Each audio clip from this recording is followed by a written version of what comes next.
Will you marry me? Excuse me? Will you marry me? I'm sorry. He's had a lot of syrup. Okay, I'll marry you.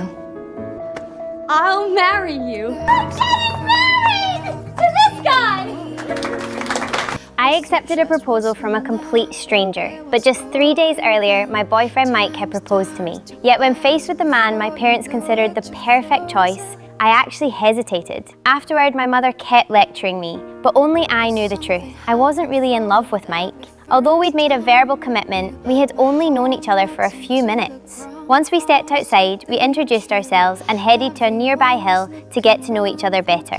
Even though Anderson kept apologising for how ridiculous the whole thing had been, I clearly saw our meeting as fate. After reaching a mutual agreement, we decided to move in together first. I rushed home to pack my bags and Anderson tidied up his place to welcome me. With a friend escorting me, I arrived downstairs at Anderson's place. But we had only known each other for 1 day, so our first night together was incredibly awkward. Without any emotional foundation, we felt a bit lost around each other. Well, I think we better get to bed. I think it's time for not that kind of bed. Not that kind of bed. I mean like sleepy bed.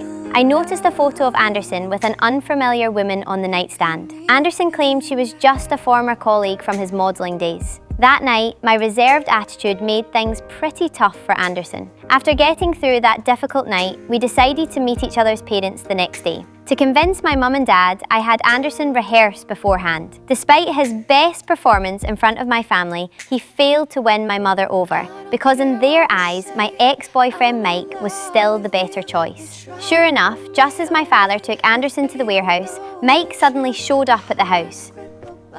I thought you two should speak. I've been here this whole time. I've been watching you with him. I mean, what do you even see in that loser? He doesn't even know how to do the apple dumpling gang. Apple, dump, ling, gang.